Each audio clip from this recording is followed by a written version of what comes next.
നിങ്ങൾ ഒരിക്കലെങ്കിലും ഒരു മുറിയിൽ കയറിയപ്പോൾ ഒന്നും സംസാരിക്കാതെ എല്ലാവരെയും ശാന്തമായി നോക്കിക്കൊണ്ടിരിക്കുന്ന ഒരാളെ കണ്ടിട്ടുണ്ടോ? ആ മനുഷ്യനൊന്നും പറയുന്നില്ല. പക്ഷെ എന്തുകൊണ്ടോ അയാളെല്ലാം മനസ്സിലാക്കുന്നുവെന്ന് നിങ്ങൾക്ക് തോന്നിയിട്ടുണ്ടോ? എന്തുകൊണ്ടാണ് ചിലർ വാക്കുകളേക്കാൾ നിശ്ശബ്ദതയെ തിരഞ്ഞെടുക്കുന്നത്? അവർക്ക് സംസാരിക്കാൻ അറിയാത്തതുകൊണ്ടാണോ? അതോ മറ്റുള്ളവർ ശ്രദ്ധിക്കാത്ത കാര്യങ്ങൾ അവർ കാണുന്നതുകൊണ്ടാണോ?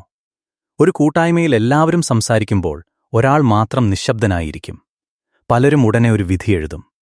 ഇയാൾക്ക് ആത്മവിശ്വാസമില്ല, ഇയാൾക്ക് ആളുകളെ ഇഷ്ടമല്ല, ഇയാൾക്ക് സംസാരിക്കാൻ അറിയില്ല. പക്ഷെ മനുഷ്യ മനസ്സിന്റെ യഥാർത്ഥ കഥ പലപ്പോഴും പുറത്തു കാണുന്ന കാഴ്ചയിൽ നിന്ന് വളരെ വ്യത്യസ്തമാണ്. ചിലർ സംസാരിക്കാത്തത് അവർക്ക് പറയാനൊന്നുമില്ലാത്തതുകൊണ്ടല്ല, പറയുന്നതിനു മുമ്പ് അവർ കാണുകയും കേൾക്കുകയും മനസ്സിലാക്കുകയും ചെയ്യുന്നതിനാലാണ്. മനഃശാസ്ത്രം പറയുന്നത് മനുഷ്യർ വിവരങ്ങൾ സ്വീകരിക്കുന്ന രീതിയിൽ വലിയ വ്യത്യാസമുണ്ടെന്നാണ്. ചിലർ ആദ്യം സംസാരിക്കും, പിന്നെ ചിന്തിക്കും. മറ്റു ചിലർ ആദ്യം ചിന്തിക്കും, പിന്നെ മാത്രമേ സംസാരിക്കൂ. ഈ ചെറിയ വ്യത്യാസം തന്നെ അവരുടെ മുഴുവൻ വ്യക്തിത്വത്തെയും മാറ്റും. പുറത്തുനിന്ന് അവർ ശാന്തരായി തോന്നും, എന്നാൽ അവരുടെ മനസ്സിൽ നിരന്തരം വിശകലനം നടന്നുകൊണ്ടിരിക്കാം. നിങ്ങൾ ശ്രദ്ധിച്ചിട്ടുണ്ടോ? അധികം സംസാരിക്കാത്ത ചില ആളുകൾ മറ്റുള്ളവർ പറയാത്ത കാര്യങ്ങൾ പോലും മനസ്സിലാക്കും. ഒരു ചെറിയ മുഖഭാവം, ശബ്ദത്തിന്റെ മാറ്റം, കണ്ണിലെ ക്ഷീണം, ഒരു നിമിഷത്തെ നിശ്ശബ്ദത, ഇതെല്ലാം അവർ ശ്രദ്ധിക്കും. കാരണം അവരുടെ ശ്രദ്ധ വാക്കുകളിൽ മാത്രമല്ല, മനുഷ്യരുടെ പെരുമാറ്റത്തിലുമാണ്. ചിലർക്ക് ബാല്യത്തിൽ കൂടുതൽ കേൾക്കാൻ പഠിപ്പിക്കപ്പെട്ടിട്ടുണ്ടാകും. ചിലർ വളർന്ന വീട്ടിൽ സംസാരിക്കുന്നതിനേക്കാൾ നിരീക്ഷിക്കുന്നതായിരുന്നു സുരക്ഷിതം. എപ്പോൾ ആരാണ് ദേഷ്യപ്പെടുക, എപ്പോൾ അന്തരീക്ഷം മാറും, ആരുടെ മുഖം എങ്ങനെ മാറുന്നു, ഇങ്ങനെ നിരന്തരം ശ്രദ്ധിച്ചുകൊണ്ടാണ് ചില കുട്ടികൾ വളരുന്നത്.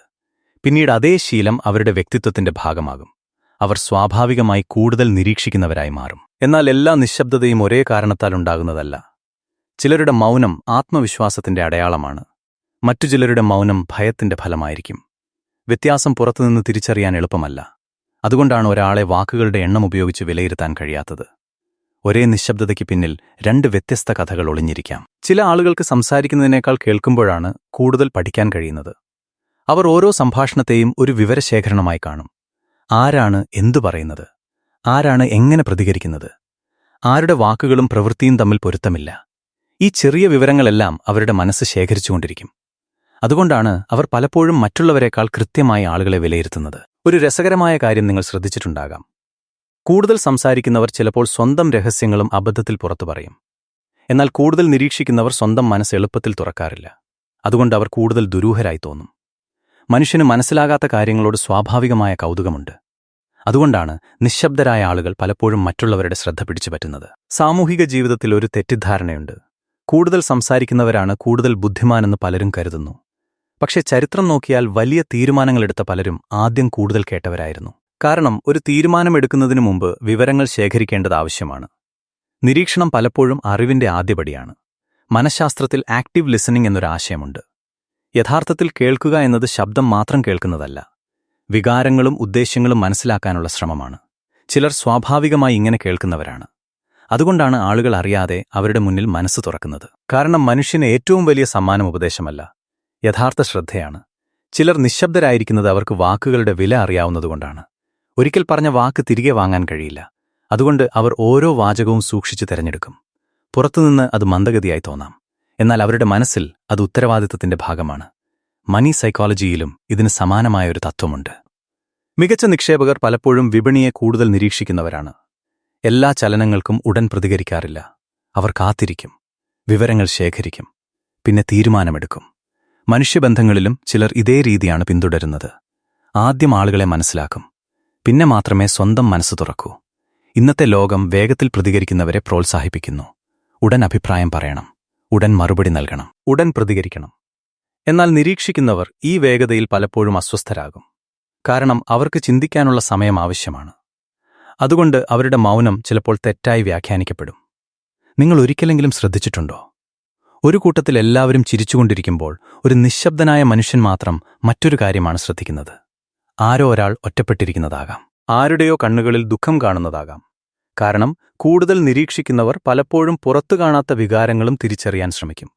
അതുകൊണ്ടാണ് അവർ ചിലപ്പോൾ മികച്ച സുഹൃത്തുക്കളും നല്ല നേതാക്കളും നല്ല കൗൺസിലർമാരുമായി മാറുന്നത്.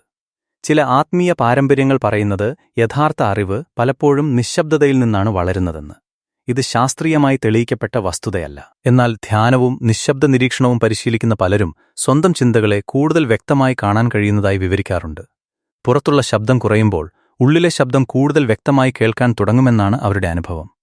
ലോ ഓഫ് അട്രാക്ഷനെക്കുറിച്ച് സംസാരിക്കുന്ന ചിലർ മറ്റൊരു കാഴ്ചപ്പാട് പങ്കുവയ്ക്കുന്നു. നിരന്തരം പ്രതികരിക്കുന്നതിനേക്കാൾ ബോധപൂർവം നിരീക്ഷിക്കുകയും വ്യക്തതയോടെ പ്രവർത്തിക്കുകയും ചെയ്യുന്നവർ കൂടുതൽ അർത്ഥവത്തായ ബന്ധങ്ങളും തീരുമാനങ്ങളും ആകർഷിക്കാമെന്നാണ് അവരുടെ വിശ്വാസം. ഇത് ആത്മീയ വിശ്വാസത്തിന്റെ ഭാഗമാണ്, തെളിയിക്കപ്പെട്ട ശാസ്ത്രീയ നിഗമനമല്ല.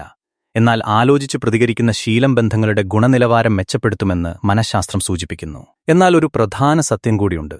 നിശ്ശബ്ദത എല്ലായ്പ്പോഴും ശക്തിയാകണമെന്നില്ല. ചിലപ്പോൾ അത് പറയാൻ പേടിക്കുന്ന മനസ്സിന്റെ ഭാഷയായിരിക്കാം. അതുകൊണ്ട് സ്വന്തം ശബ്ദം ആവശ്യമുള്ള സ്ഥലത്ത് ഉപയോഗിക്കാനും പഠിക്കണം. യഥാർത്ഥ പക്വത എന്നത് എപ്പോൾ കേൾക്കണമെന്നും എപ്പോൾ സംസാരിക്കണമെന്നും തിരിച്ചറിയാനുള്ള കഴിവാണ്. ഒരുപക്ഷെ നിങ്ങൾ അധികം സംസാരിക്കാത്തത് നിങ്ങൾക്കൊന്നും പറയാനില്ലാത്തതുകൊണ്ടല്ല, നിങ്ങൾ ആദ്യം മനുഷ്യരെ മനസ്സിലാക്കാൻ ആഗ്രഹിക്കുന്നതുകൊണ്ടാകാം. ഒരുപക്ഷെ നിങ്ങളുടെ നിശ്ശബ്ദത ശൂന്യതയല്ല, നിരീക്ഷണങ്ങൾ നിറഞ്ഞൊരു ലോകമാണ്. കാരണം ഏറ്റവും ആഴമുള്ള നദികൾ പലപ്പോഴും ഏറ്റവും കുറച്ച് ശബ്ദമാണുണ്ടാക്കുന്നത്. അതുപോലെ തന്നെ ഏറ്റവും കൂടുതൽ മനസ്സിലാക്കുന്ന ചില മനുഷ്യർ ഏറ്റവും കുറച്ച് സംസാരിക്കുന്നവരായിരിക്കും. ഒരു ദിവസം ഈ സത്യം നിങ്ങൾ തിരിച്ചറിയുമ്പോൾ ഒരാളുടെ മൂല്യം അവൻ എത്ര സംസാരിച്ചു എന്നതുകൊണ്ടല്ല എന്ന് മനസ്സിലാകും. അവൻ എത്ര ആഴത്തിൽ കണ്ടു, എത്ര ആത്മാർത്ഥമായി കേട്ടു, എത്ര സത്യസന്ധമായി മനസ്സിലാക്കി എന്നതുകൊണ്ടാണ് ഒരു മനുഷ്യന്റെ യഥാർത്ഥ ശക്തി അളക്കപ്പെടുന്നത്.